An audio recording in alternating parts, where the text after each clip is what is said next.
Harry Potter, Chapter 2, The Vanishing Glass. An early 10 years had passed since the Dursleys had woken up to find their nephew on the front step, but Privet Drive had hardly changed at all.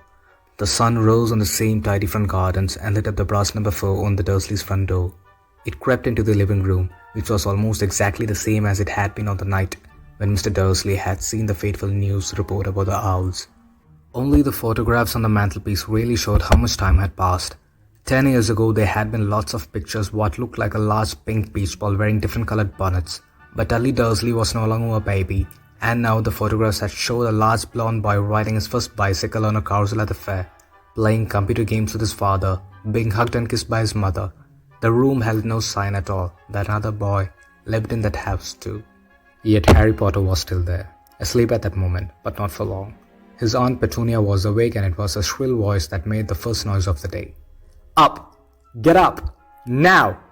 Harry woke up with a start. His aunt rapped on the door again. Up! She screeched. Harry heard her walking toward the kitchen and then the sound of the frying pan being put on the stove.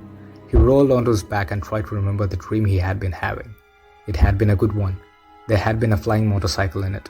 He had a funny feeling he had the same dream before. Are you up yet? She demanded. Nearly, said Harry. Well, get a move on. I want you to look after the bacon, and don't you dare let it burn. I want everything perfect on Dudley's birthday. Harry groaned. What did you say? His aunt snapped through the door. Nothing at all. Dudley's birthday. How could I have forgotten? Harry got slowly out of the bed and started looking for socks. He found a pair under his bed. After pulling a spider of one of them, he put them on. Harry was used to spiders because the cupboard under the stairs was full of them, and that was where he was slept. When Harry was dressed, he went out of the hall into the kitchen. The table was almost hidden beneath all Dudley's birthday presents. It looked as though Dudley had gotten the new computer he wanted, not to mention the second television and the racing bike. Exactly why Dudley wanted a racing bike was a mystery to Harry, as Dudley was very fat and hated to exercise. Unless of course it involved punching somebody. Dudley's favorite punching bag was Harry, but he often couldn't catch him. Harry didn't look it, but he was very fast. Perhaps it had something to do with living in a dark cupboard, but Harry had always been so small and skinny for his age. He looked even smaller and skinnier than he really was because all he had to wear were clothes of Dudley's, and Dudley was about 4 times bigger than he was. Harry had a thin face, no oblique knees, black hair, and bright green eyes. He wore round glasses held together with a lot of scotch tape because of all the times Dudley had punched him on his nose. The only thing Harry liked about his own appearance was a very thin scar on his forehead that was shaped like a bolt of lightning. He had it long as he could remember, and the first question he could ever remember asking his Aunt Petunia was how he had gotten it. In a car crash when your parents died, she said, and don't ask any questions. Don't ask questions, that was the first rule for a quiet life with the Dursleys. Uncle Vernon entered the kitchen as Harry was turning over the bacon. Comb your hair, boy, he barked by the way of morning greeting.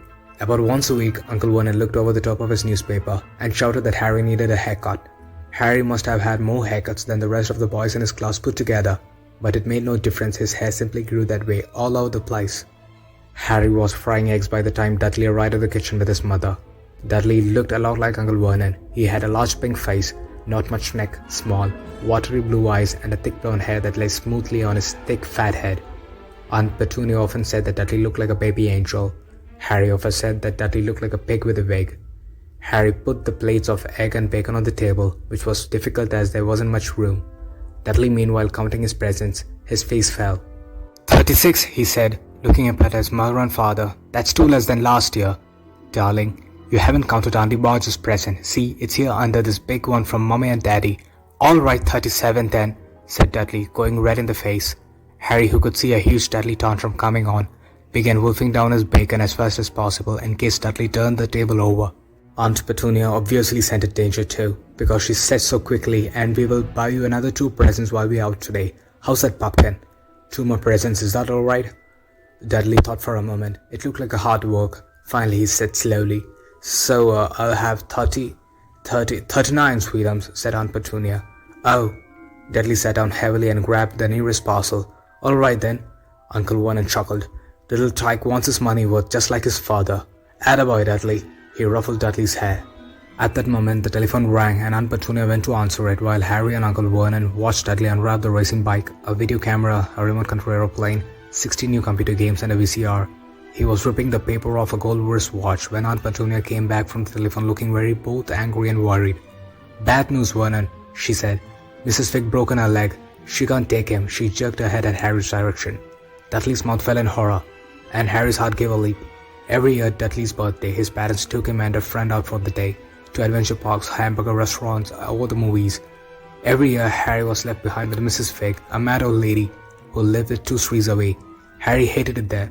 The whole house smelled with cabbage and Mrs. Fig made him look the photographs of all the cats she ever owned. "Now what?" said Aunt Petunia, looking furiously at Harry as though he had planned this. Harry knew he ought to feel sorry that Mrs. Fig had broken her leg, but it wasn't easy when he reminded himself. It would be a whole year before he had to look at Tibbles, Snowy, Mr. Paws and Tuffy again. "We could phone Marge," Uncle Vernon suggested. "Don't be silly, Vernon. She hates the boy." The Dursleys often speak of Harry like this as though he wasn't there, or rather, though he was something very nasty that couldn't understand them like a slug. "What about? What's her name again? Your friend? Verney?" "On vacation in Mallorca," snapped Aunt Petunia. "You could just leave me here," Harry put in hopefully. He'd be able to watch what he wanted on television for a change, and maybe he'd never go on Dudley's computer. Aunt Petunia looked as though she just swallowed a lemon. "And come back and find the house in ruins?" She snarled. "I won't blow up the house," said Harry, but they weren't listening. "I suppose we could take him to the zoo," said Aunt Petunia slowly, "and leave him in the car." The cars knew he's not sitting in alone. Dudley began to cry loudly. In fact, he wasn't really crying. It had been years since he had really cried. But he really knew that if he screwed up his face and wailed, his mother would give him anything he wanted. "Dinky Dum-Dums, don't cry. Mommy won't let him spoil his special day," she cried, flinging her arms around him. "I don't want him to come," Dudley yelled between huge sobs. "He always spoils everything." He shot Harry a nasty grin through the gap in his mother's arms. Just then, the doorbell rang. "Oh, good Lord, they're here," said Aunt Petunia frantically. And a moment later, Dudley's best friend, Piers Balkes, walked in and with his mother. Piers was a scrawny boy with a face like a rat. He was usually the one who held people's arms behind their backs while Dudley hit them. Dudley stopped pretending to cry at once. Half an hour later, Harry, who couldn't believe his luck, was sitting in the back of Dursley's car with Piers and Dudley, on the way to the zoo for the first time in his life. His aunt and uncle hadn't been able to think of anything else what to do with him, but before they left, Uncle Vernon had taken Harry's side. "I'm warning you, boy," he had said, putting his large purple face right up close to Harry's. "I'm warning you, boy. Any funny business, anything at all, and you will be in that cupboard from now until Christmas." "I'm not going to do anything," Harry said honestly. But Uncle Vernon didn't believe him. No one ever did. The problem was strange things often happened around Harry, and it was just no good telling the Dursleys he hadn't made them happen. Once Aunt Petunia, tired of Harry coming back from the barber's looking as though he hadn't been at all, had taken a pair of kitchen scissors and cut his hair so short he was almost black except for his bangs, which she left to hide the horrible scar. Dudley had laughed himself silly at Harry, who spent sleepless night imagining school the next day, where he was already laughed at for his baggy clothes and taped glasses. Next morning, however, he had gotten up to find his hair exactly as it had been before. Aunt Petunia had shaded off. He had been given a week in his cupboard for this, even though he had tried to explain that he couldn't explain how it happened grew back so quickly. Another time, Aunt Petunia had been trying to force himself into revolting with sweat of Dudley's brown with orange puffballs. The harder she tried to pull it over his head, the smaller it seemed to become, until finally it had been fitted in a hand puppet and certainly wouldn't fit Harry. Aunt Petunia had decided it must be shrunk in the wash, and to his great relief, Harry wasn't punished for this. On the other hand, he had gotten himself into trouble for being found on the roof of the school kitchens. Dudley's gang had been chasing him as usual when, as much as to Harry's surprise as anyone else, there he was sitting on the chimney. The Dursleys had received a very angry letter from Harry's headmistress telling them Harry had been climbing the school buildings, but all he did try to do, as he shouted Uncle Vernon through the locked door of his cupboard, was jump behind the big trash cans outside the kitchen doors. Harry supposed that the wind just must have caught him in the mid-jump. But today nothing was going to go wrong. It was even worth being with Dudley and Piers to be spending the day somewhere that wasn't school, his cupboard, or Mrs. Fig's cabbage-smelling living room. While he drove, Uncle Vernon complained to Aunt Petunia. He liked to complain about things, people at work, Harry the council, Harry the bank. Harry was just a few things of his favorite subjects. This morning it was the motorcycles. "Roaring along like maniacs, the young hoodlums," he said as a motorcycle overtook them. "I had a dream about a motorcycle," said Harry, remembering suddenly. "It was flying. Uncle Vernon nearly crashed into the car in front. He turned right around in his seat and yelled at Harry in his face like a jacketing Pete with a mustache. "Motorcycles don't fly!" Dudley and Pierce sniggered. "I know they won't," said Harry. "It was only a dream."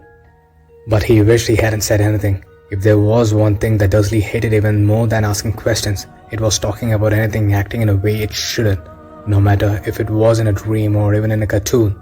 They seemed to think it might to get dangerous ideas. It was a very sunny Saturday and the zoo was crowded with families. The Dursleys bought Dudley and Pierre large chocolate ice creams at the entrance, and then, because the smiling lady in the van had asked Harry what he wanted before they could hurry him away, they bought him a cheap lemon ice pop. It wasn't bad either, Harry thought, licking it as he watched the gorilla scratching its head, who looked remarkably like Dudley, except that it wasn't blonde. Harry had the best morning he had in a long time. He was careful to walk a little way apart from the Dursleys so that Dudley and Pierre, who were starting to get bored with the animals by lunchtime, wouldn't fall back to their favorite hobby of hating him. They ate in a zoo restaurant, and when Dudley had a tantrum because his Knickerbocker Glory didn't have enough ice cream on the top, Uncle Vernon bought him another one, and Harry was allowed to finish the first. Harry felt afterward that he should have known it was all good to last. After lunch they went to the reptile house. It was cool and dark in there, with lit windows all along the walls. Behind the glass all sorts of lizards and snakes were crawling and slithering over bits and woods and stone. Dudley and Pierce wanted to see the huge poisonous cobras and thick man-crushing pythons. Dudley quickly found the largest snake in the place. It could have wrapped its body twice around Uncle Vernon's car and crushed it into a trash can, but at the moment it didn't look in the mood. In fact, it was fast asleep. Dudley stood up with his nose pressed against the glass, staring at the glistening brown coils. "Make it move," he whined at his father. Uncle Vernon tapped on the glass, but the snake didn't budge. "Do it again," Dudley ordered. Uncle Vernon rapped on the glass smartly with his knuckles, but the snake just snoozed on. "This is boring," Dudley moaned. He shuffled away. Harry moved in front of the tank and looked intently at the snake. He wouldn't have expected surprised if it had died of boredom itself. No company except stupid people drumming their fingers on the glass trying to disturb it all day long. It was worse than having a cupboard as a bedroom, where the only visitor was Aunt Petunia hammering on the door to wake you up. At least he got to visit the rest of the house. The snake suddenly opened its beady eyes. Slowly, very slowly, it raised its head until its eyes were on a level with Harry's. It winked. Harry stared. Then he took a quick round to see if anyone was watching. They weren't. He looked back at the snake and winked too. The snake jerked its head towards Uncle Vernon and Dudley, then raised its eyes to the ceiling. It gave Harry a look that said quite plainly, "I get that all time." "I know," Harry murmured through the glass, though he wasn't sure that snake would hear him. "It must be really annoying." The snake nodded vigorously. "Where do you come from anyway?" Harry asked. The snake jabbed its tail to a little sign next to the glass. Harry peered at it. "Boa Constrictor, Brazil." "Was it nice there?" The boa constrictor jabbed its tail at the sign again, and Harry read on. "This specimen was bred in the zoo." "Oh, I see. So you have never been to Brazil." As the snake shook its head, a deafening shout behind Harry made both of them jump. "Dudley, Mr. Dursley, come and look at this snake. You won't believe what it's doing." Dudley came waddling toward them as fast as he could. "Out of the way, you," he said, punching Harry in the ribs. Caught by the surprise, Harry fell hard on the concrete floor. What came next was so fast no one knew how it happened. 1 second, Pierce and Dudley were leaning right up close to the glass. The next they had leapt back with the house of horror. Harry sat up and gasped. The glass front of the boa constrictor tank had vanished. The great snake was uncoiling itself, rapidly slithering out of the floor. People throughout the reptile house screamed and started running for the exit. As the snake slid swiftly past him, Harry could have sworn low, hissing voice said, "Brazil, here I come." "Thanks, amigo." The keeper of Reptile House was in a shock. "But the glass," he kept saying. "Where did the glass go?" The zoo director himself made Aunt Petunia a cup of strong tea, while he apologized over and over again. Pierce and Dudley only could keep up. As far as Harry had seen, the snake hadn't done anything except snap playfully at their heels as it passed. But by the time they were all back in Uncle Vernon's car, Dudley was telling them how it had nearly bitten off his leg, while Pierce was swearing it had tried to squeeze him to death. But worst of all, for Harry at least, was Pierce calming down to say, Harry was talking to it. "Weren't you, Harry?" Uncle Vernon waited until Pierce was safely out of the house before starting on Harry. He was so angry he could hardly speak. He managed to say, Go! Cupboard! Stay! No meals at all! Before he collapsed into a chair, Aunt Petunia had to run and get him a large brandy. Harry lay in his dark cupboard much later, wishing he had a watch. He didn't know what time it was, and he couldn't be sure the Dursleys were asleep yet. Until they were, he couldn't risk sneaking into the kitchen for some food. He lived with the Dursleys almost 10 years, 10 miserable years, as long as he could remember, ever since he had been a baby and his parents had died in a car crash. He couldn't remember being in a car when his parents had died. Sometimes, when he stained his memory during long hours in his cupboard, he came up with a strange vision, a blinding flash of green light and a burning pain on his forehead. This, he supposed, was a car crash, though he couldn't remember all the green light came from. He couldn't remember his parents at all. His aunt and uncle never spoke about them, and of course he was forbidden to ask questions. There were no photographs of them in the house. When he had been younger, Harry had dreamed and dreamed of some unknown relation coming to take him away, but it had never happened.